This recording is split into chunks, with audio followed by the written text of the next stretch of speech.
Cauliflower pakoda எப்படி செய்யுதுன்னு பார்க்கலாமா? இந்த மாதிரி பூவை சின்ன சின்ன பீஸாக கட் பண்ணி எடுத்துக்கோங்க. எடுத்துகிட்டு அதில் மஞ்சத்தூள் உப்பு போட்டு நல்லா ஒரு 10 நிமிஷம் ஊற வச்சுருங்க. அதில் சப்போஸ் பூச்சி எதனா இருந்தால் கூட இறந்துடும்.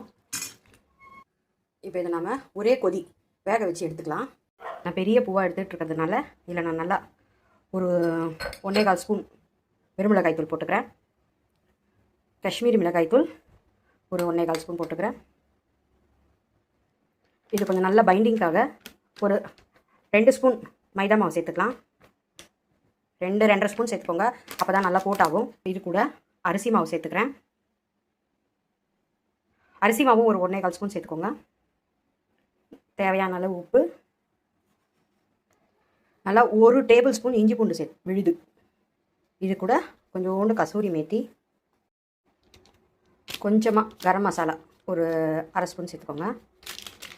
இப்போ இது எல்லாத்தையுமே ஒன்றா பிணைஞ்சிக்கலாம். மறந்துட்டேன், இது கூட ஒரு 1.25 ஸ்பூன் கடலை மாவு சேர்த்துக்கோங்க. ஏன்னா பக்கோடானாலே கடலை மாவு தான். இப்போ இது எல்லாத்தையும் நான் ஒன்றா பிணைஞ்சி எடுத்துக்கிறேன்.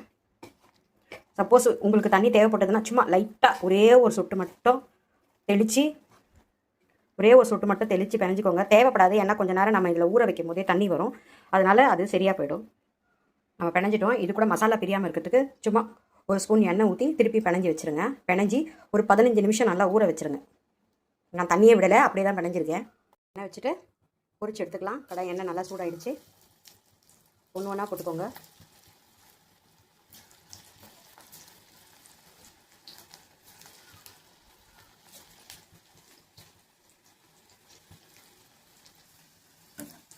பக்கோடாவை நம்ம எப்போவுமே டிஸ்டர்ப் பண்ணக்கூடாது. கொஞ்சம் நேரம் கழித்து தான் திருப்பி போடணும்.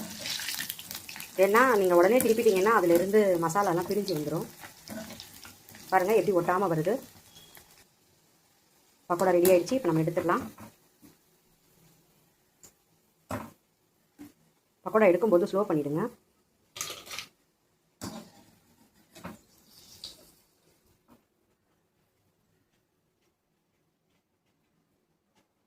நான் எடுத்து போகிறது நல்லா சவுண்டு கேட்குதுங்களா? காலிஃப்ளவர் பக்கோடா செஞ்சு பார்த்துட்டு உங்கள் விருப்பத்தை கமெண்ட் செக்ஷனில் சொல்லுங்கள். அப்படியே என்னோடய சேனலை சப்ஸ்கிரைப் பண்ணிக்கோங்க, ஷேர் பண்ணுங்கள். தேங்க்ஸ் ஃபார் வாட்சிங்.